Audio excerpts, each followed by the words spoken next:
একদম সিম্পল ভাবে বানাবো, এই টমেটো ভর্তা বানাবো আজকে। এই যে 2 ভাগ কইরা আমি এরকম একটু তেল দিয়া ভাইজা নেব। আপনারা আনামটাও এরকম তেল দিয়া ভাইজা নিতে পারেন। আমি 2 ভাগ করে দিছি, দেন তাড়াতাড়ি হয়, কত সুন্দর দেখা যায় কালারটা।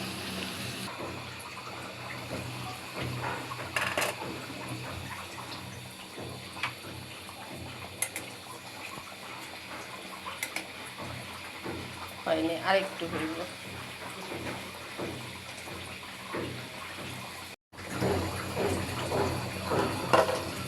দেখুন পানিও না বাইরে এসে টমেটো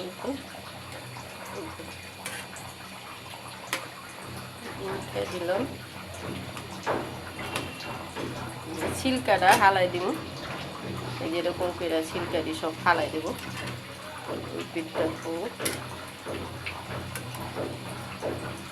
এখন এই যে এখানে বড় একটা দেশি রসুনের বড় একটা রসুন আছে, আমি খোয়া খোলাই নিচ্ছি।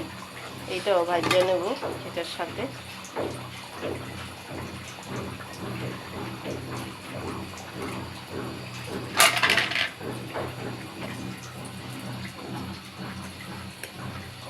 এরকম কাটা চামচ দিয়ে আলগাইলে এরকম করে মনে করেন চামড়াটা উঠে দেব। আমি চামড়াটা উঠাই নেব, সবগুলো চামড়া হালাই দেব। এই যে রসুনটা হইলো ভাইজা নিচ্ছে, এই যে দেখুন সিদ্ধ হয়ে গেছে আমার। আর হইলো এই যে টমেটো ছিলকাটা উপরে তো উঠাই নিছি। এখন এরকমই থাকবে, আর এত বেশি কালারটা করলে আবার কালসা কালসা একটা ভাব আসবো, তার জন্য আমি বেশি কালার করব না, এই সিদ্ধটাই নিব। লবণ, এই যে শুকনা মরিচ, এটা কিন্তু শুকনা খোলায় ভাজা, তেল দিয়ে না।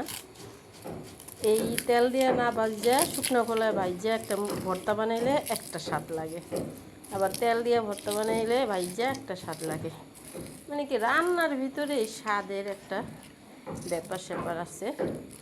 রসুন, মরিচ আর এলো লবণ একসাথে ভালো করে ডলে নিলাম।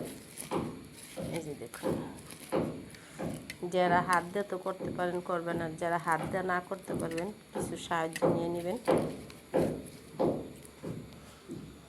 এখানে আছে পেঁয়াজ, কাঁচামরিচ আর ধনিয়া পাতা, একদম ডলা, চিনি ছাড়া।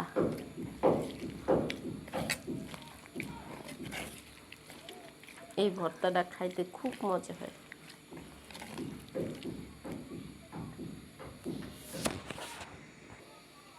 এই যে আমার ডলা হয়ে গেছে, এখন আমি সরিষার তেল দিয়ে দেব। এই যে দেখুন, একটু বেশি করে দেব সরিষার তেল দিয়া, আবার সুন্দর করে মাখা জোখা করে নেব। ঘেরানটা যে বাইরে এসে বন্ধুরা, এইটা দিয়ে ভাত খাওয়ান যে মন বইরা পেট বেড়া দিয়ে, কত সুন্দর দেখ।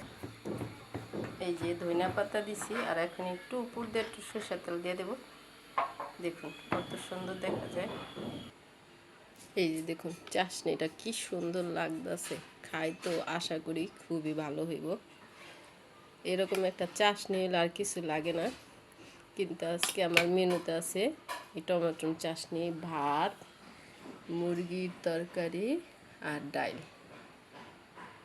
আমি খাইয়া আপনাকে বলি কত ভালো হয়েছে।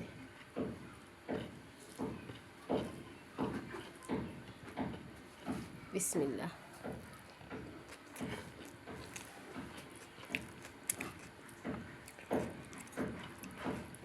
এরকম করে ভর্তা বানাইয়া খাইয়া তারপর আমারটা ভালো করতে হইব।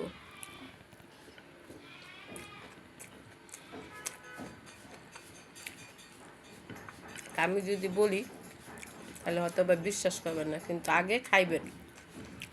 এরকম করে ভর্তাটা বানাইয়া খাইয়া তারপর আমারটা ভালো করে দেবেন।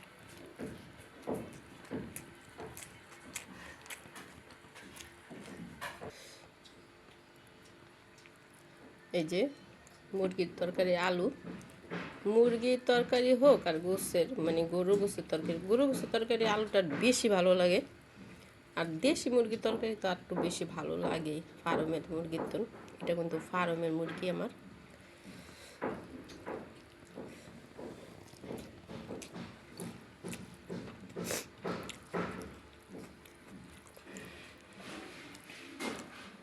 যদি বন্ধুরা ভিডিওটা ভালো লাগে লাইক শেয়ার সাবস্ক্রাইব করে নেবেন। আল্লাহ হাফেজ।